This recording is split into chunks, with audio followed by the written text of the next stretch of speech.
1. Scaphism, the Persian bug buffet. If you ever think your life is going badly, just remember, at least you're not being smeared in honey and slowly eaten by bugs. That was a real punishment. Welcome to Scaphism, ancient Persia's very own all-you-can-suffer buffet. Here's how it worked. You'd be sandwiched between two hollowed-out logs or boats, your limbs and head sticking out like a cursed picnic table. Then, the executioners would force-feed you milk and honey. Not for flavor. Nope. The idea was to give you the worst diarrhea known to man. That delicious mix would, flow everywhere. And guess who loves warm, sticky human milk honey waste? Insects. They'd smear more honey on your eyes, mouth, and nether regions. Flies, beetles, and worse would show up like it was Coachella. Larvae, eggs, rot. You're not just dying, you're hosting. And it didn't end quickly. Guards kept you alive, barely force-feeding you more sweet slop daily, while the bugs got busy. Death took days, sometimes weeks. You'd be alive while your body decomposed. Think of it as a very slow, very gross Airbnb for insects with no checkout. Why? Well, the Persians wanted you to suffer publicly, so others would go, you know what? Maybe I won't commit treason today. So yeah, next time you step in an ant pile, remember, you could be the ant pile. 2. Lingchi. Death by 1,000 paper cuts, but like actual cuts. If you've ever stubbed your toe and thought, I might actually die from this, ancient China says, hold my tea. Ling Qi, also known as death by 1,000 kutzwa, is exactly what it sounds like, only worse. Imagine you're tied to a post. You can't move. A man with a very sharp knife approaches you not to kill you. Oh no, but to snip little chunks off your body, one at a time. We're talking nose, fingers, ears, thighs, just slowly turning you into a human jigsaw puzzle. It wasn't fast. It wasn't clean. It was death via uncomfortable nibbling. And they didn't just stop when you passed out. Oh no. They'd wake you back up so they could keep going. Some sources say it lasted hours. Some say days. The goal wasn't just to kill you. It was to humiliate your soul. That's right, Lingchi wasn't just a physical punishment. In Confucian belief, being mutilated meant you couldn't be whole in the afterlife. So yeah, it's eternal torment, with a side of slow-motion skin peeling. Oh, and to make things extra spicy, if your family was feeling generous and bribed the executioner, he might go for the heart early. Otherwise, welcome to the Slice Show.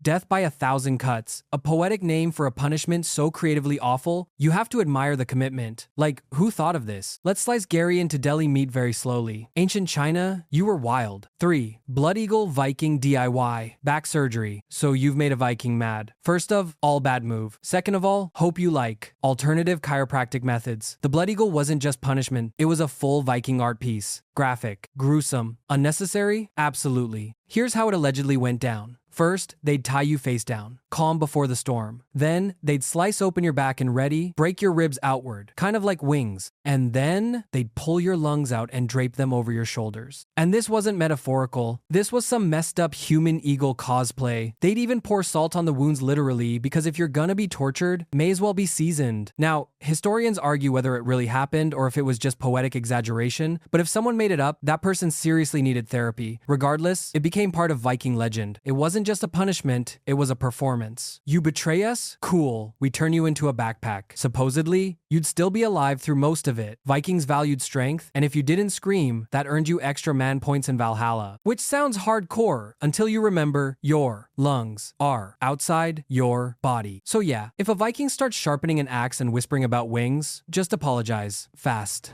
4. Hanged, drawn, and quartered. The British really said all of the above. Imagine you're convicted of high treason in medieval England. What kind of punishment fits that kind of crime? 1?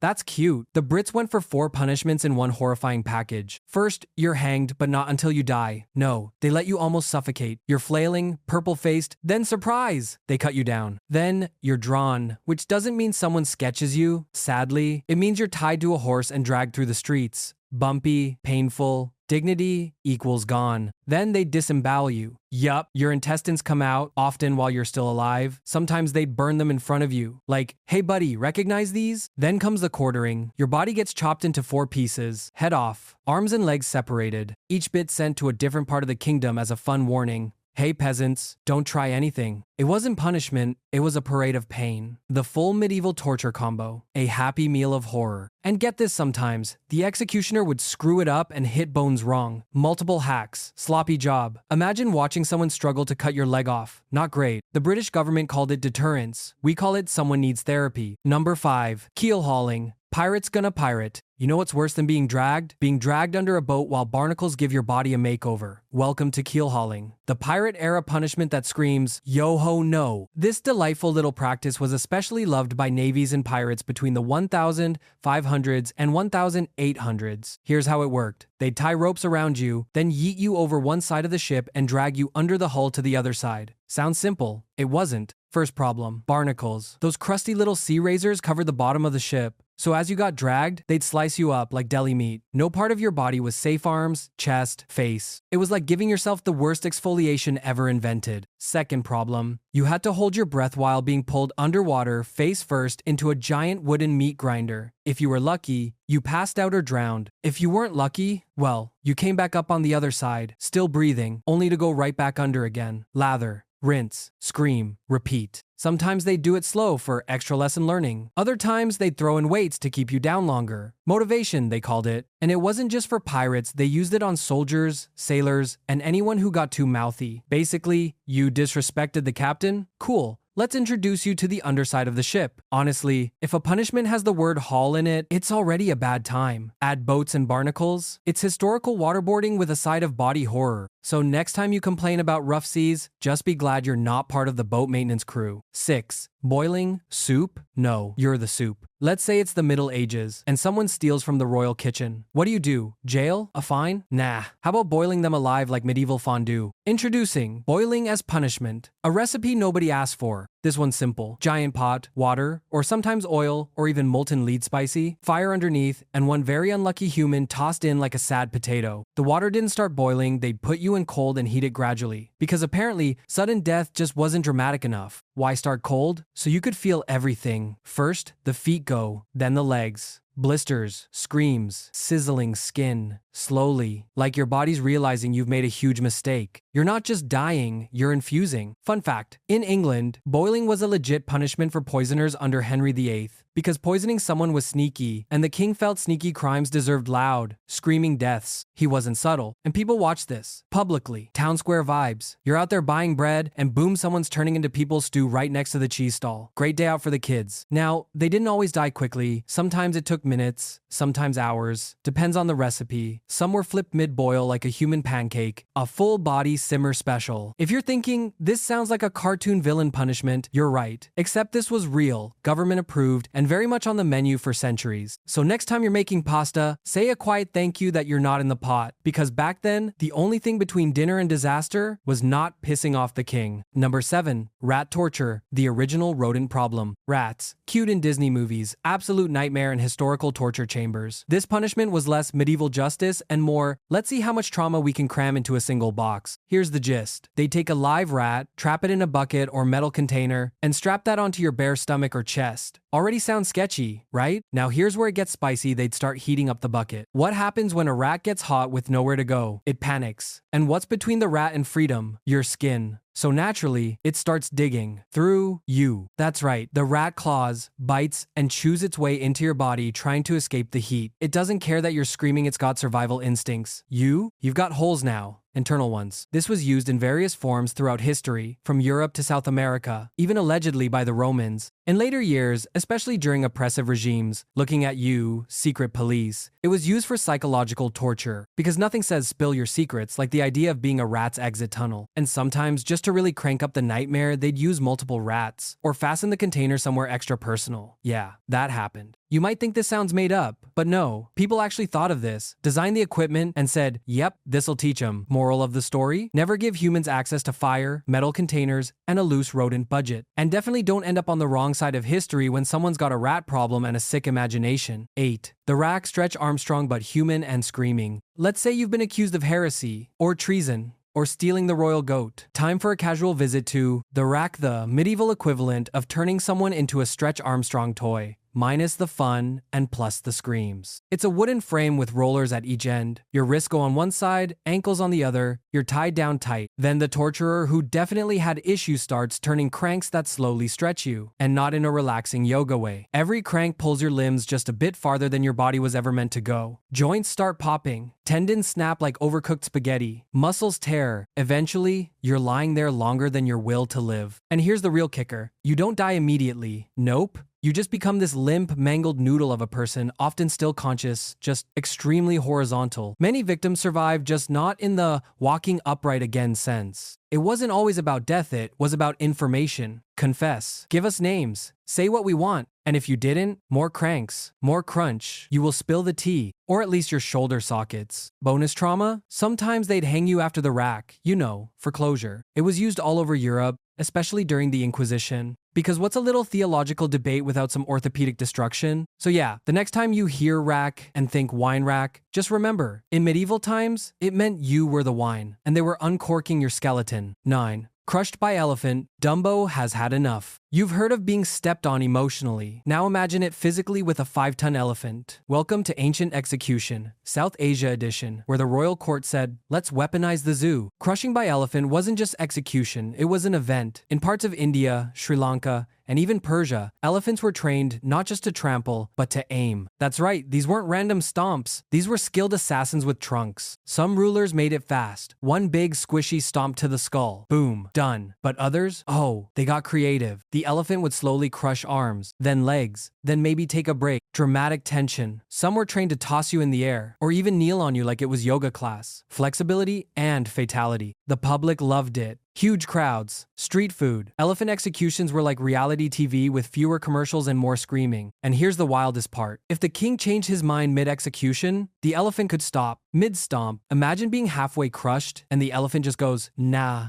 I'm good. That's some traumatizing mercy. It was used for criminals, rebels, enemies of the state, anyone the king didn't vibe with, and it sent a clear message. Step out of line, and Dumbo's gonna flatten you like naan. So yeah, elephants, majestic, sacred, intelligent, and also occasionally used as medieval death Roombas. Next time you visit a zoo and see an elephant, just smile and remember it's probably retired from public service. Number 10. Poena Kule, Sack of Doom with bonus animals. Romans loved order, togas, and brutally creative punishments. And nothing says, we take family betrayal seriously, like Poena Kule, penalty of the sack. This was Rome's go-to punishment for parasite killing your own dad. Which, yeah, is awful, but Rome's solution? Stuff you in a sack with animals. Specifically, a dog, a monkey, a snake, and a chicken. Yes, a mini arc of chaos. First, they'd beat you a little classic Roman warm-up, then sew you into this sack of nightmares. No light, no space. Just you and 4 very confused, very angry animals. Then, they'd toss the whole sack into a river. Let's pause.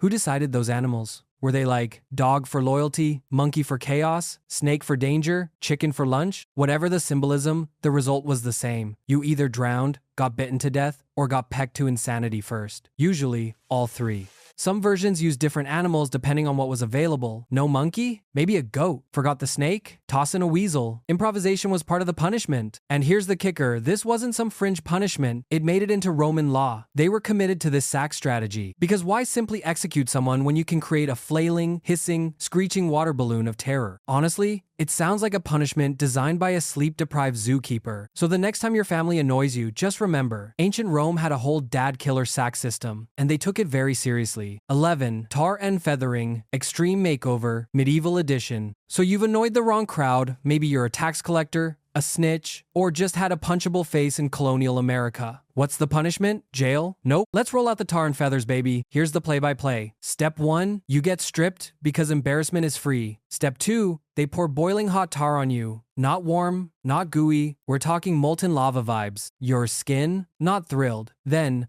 while you're flailing around screaming, step 3, they dump a bunch of feathers on you like you're a sad, crispy pillow. Boom, human chicken. Tar and feathering wasn't technically supposed to be lethal, but spoiler alert, it sometimes was. That tar burned like crazy, and good luck getting it off without removing several layers of skin and your will to live. Infection? Almost guaranteed. And if you somehow survived the burns, humiliation did the rest. And the best part? It was often crowdsourced. Mob justice at its most theatrical. Everyone got to join in. You'd get paraded through town like some kind of cursed parade float while people jeered and threw things. Community bonding at its finest. It was especially popular in 18th century America, during that fun time when liberty and group bullying were often the same thing. So yeah, it wasn't about efficiency. It was about sending a message, don't mess with us, or we'll deep fry your dignity. The next time you complain about a bad haircut, just be glad no one tarred and feathered you afterward. 12. Stoning, death by Yelp reviews. If you've ever been emotionally pelted by internet comments, imagine that, but with actual rocks. Welcome to stoning, the punishment where everyone gets to participate and no one has aim. Used in various ancient societies from biblical times to parts of the Middle East, stoning was the go-to punishment for all sorts of crimes. Adultery? Stoned. Blasphemy? Stoned. Picking up sticks on the wrong day? Stoned. Basically, if someone in authority got twitchy, you became a rock target. Here's how it worked. The accused would be placed in the center of a circle, and the community would surround them armed with rocks of varying sizes, all ready to yeet. Then, chaos. There wasn't a single executioner. It was a team-building exercise in brutality. You weren't just being punished, you were being collectively judged to death. Everyone got to join in, from elders to that one guy who definitely threw extra hard just for fun. And the goal? Not a quick death. Rocks are terrible weapons. Too small? Just bruises. Too big? Too merciful. The perfect stoning involved just enough trauma to keep you alive for a while. That was the point, suffering by committee. Even better, if you didn't die fast enough, they'd sometimes bury you up to your chest to keep you from dodging. No ducking allowed. And when it was over, well, nothing says closure like a corpse under a pile of community rocks. Cleanup not included. So yeah, if your neighbors ever start carrying stones and whispering about justice, maybe apologize quickly or move. 13. Waterboarding. When breathing becomes a hobby. If you've ever accidentally inhaled water while laughing in the pool, congratulations, you've experienced 0.01% of what waterboarding feels like. Now imagine that, but for minutes, repeatedly, while tied down. For information you may or may not even have, waterboarding is a special kind of nightmare. You're strapped to a board, tilted back, and a cloth is placed over your face. Then someone pours water over it, constantly. Doesn't sound bad? Try breathing through a soaking rag while your nose and mouth say, nah, we're closed. Your brain thinks you're drowning because you basically are. Your lungs beg for air. Panic hits max volume. You're not wet, you're submerged in fear. And they can keep doing it over and over without technically killing you. Fun loophole. It's psychological warfare with a garden hose. Used by everyone from the Spanish Inquisition to 21st century governments with shady legal teams, waterboarding was considered enhanced interrogation. That's a polite way of saying torture with plumbing. What makes it especially evil? It leaves no lasting marks. No broken bones, no cuts, just crippling PTSD and a permanent distrust of towels. So yeah, while some tortures involve fire, spikes, or rats, this one's just you, water, and your survival instincts doing a full-blown panic dance. Next time someone tells you water is life, maybe clarify, not like this. 14. White torture? Nothing hurts like nothing. White torture sounds like a fancy paint color. In reality, it's psychological annihilation by boredom, isolation, and total sensory erasure. Here's how it works. You're thrown into a completely white room. The walls? White. The lights? Always on. Your clothes? White. The food? Yep, white rice. White mash. White nothingness. No color, no sound, no smells. The silence is loud. You don't hear voices. No footsteps. No time indicators. The guards wear soft shoes and communicate via hand signals, so you don't even get the satisfaction of hearing someone yell at you. You're not being beaten, you're being erased. Eventually, your mind starts doing weird things. Time melts. Your thoughts echo. Some prisoners forget how to talk. Others hallucinate. One guy tried to peel the walls apart, convinced there was a world behind them. Spoiler, there wasn't. Used in Iran, Venezuela, and other regimes that prefer internal damage, this isn't torture with blood, it's torture with silence. You lose your identity without anyone laying a finger on you. It's like solitary confinement, but designed by an evil minimalist. They say the worst pain is the one you can't describe. Well, this one barely even exists on paper. That's what makes it brilliant and horrifying. So yeah, next time you're alone for an hour and start talking to your plant, remember, at least your room has color. 15. The Spanish chair, hot seat, literally. So you've annoyed the Inquisition. Not great. You're dragged into a dark chamber and offered a chair. Sounds reasonable, right? Sit down, relax. Nah, this is the Spanish chair, and she is not ergonomic. This torture device was a chair made of iron, with straps to hold you in place, and wait for I-take coal fire beneath it. Because what's more inviting than slow roasting your thighs like medieval brisket? You sit, they light the fire, and then you stay sitting for hours. Maybe longer. The iron heats up gradually, so your flesh cooks slowly. No shock, no sudden screams. Just an ongoing sizzle while your skin fuses to the metal. Some versions even had spikes in the backrest and seat because apparently roasting alive wasn't dramatic enough. And let's not forget, you're alive through most of it. Conscious, strapped in, smelling yourself cook. Honestly, the Inquisition had a flair for turning furniture into an existential crisis. Sometimes the fire was low to make it last. Sometimes they cranked it up depending on your level of heresy or how bored the torturer was. It wasn't about getting information. It was about theater. A slow, smoky demonstration of what happens when you think too freely. So next time someone says, take a seat, maybe ask, what kind of chair? And that, my friends, was 15 reasons to be very thankful for modern laws, central heating, and the fact that nobody's trying to stuff you in a snake sack today. If you made it this far without crying, screaming, or canceling your history, subscription congrats. You're built different. Now do me a favor. Like this video before someone invents algorithm torture, subscribe before a medieval mob decides you're suspicious, and comment your favorite or least favorite punishment below, unless it's the rat one. Please don't pick the rat one. History was brutal. YouTube doesn't have to be. Catch you in the next nightmare.